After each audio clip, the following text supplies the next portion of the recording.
À la 7e place de notre classement des chanteurs issus de la télé qui vendent le plus d'albums, on retrouve avec plus de 800 000 exemplaires vendus, l'ouragan Alizé.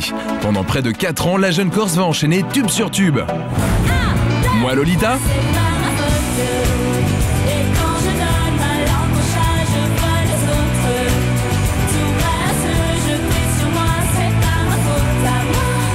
j'ai pas 20 ans. J'aime pas quand ça dure, j'ai pas 20 ans. Ou encore Gourmandise.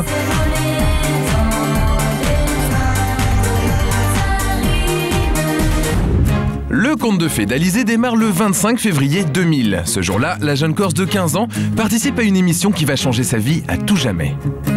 Beaucoup de gens pensent qu'il y a eu une rencontre entre Alizé et Mylène Farmer. C'est pas une rencontre. Mylène Farmer voit Alizé chanter dans Graines de Star.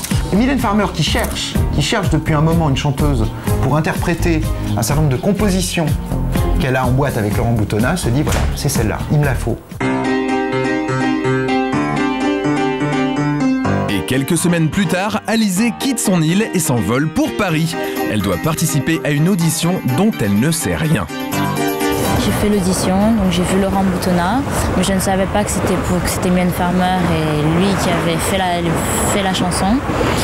Et donc j'ai été prise et après j'ai rencontré Mylène Farmer. Le titre Moi Lolita fait l'effet d'une bombe avec plus d'1 million d'exemplaires vendus. Alizé devient une star à tout juste 16 ans.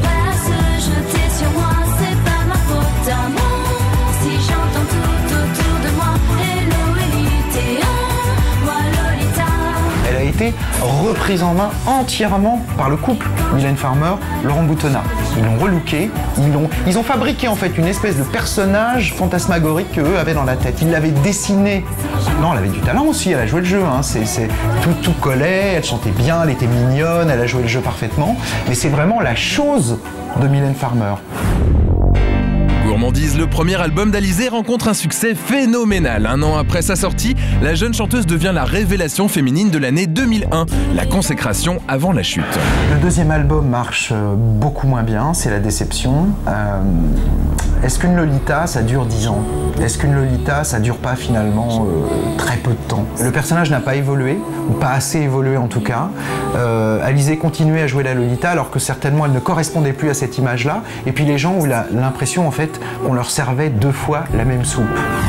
Mais en 2007, Alizé est de retour. Son 3e album, Psychédélis, s'annonce comme un disque crucial dans la carrière de la chanteuse. Maintenant, c'est intéressant parce qu'on va voir peut-être la vraie Alizé. Pour la première fois, on va voir qui est Alizé. Pour l'instant, on ne le sait pas. On ne sait simplement, on ne connaît d'Alizé que le costume que Farmer lui avait fait enfiler. Le premier single de la chanteuse, Mademoiselle Juliette, est l'un des chouchous des radios. Et nous, au Hit, on parie que ça deviendra un énorme tube. Vous pourrez d'ailleurs le vérifier dès le 3 décembre dans les bacs.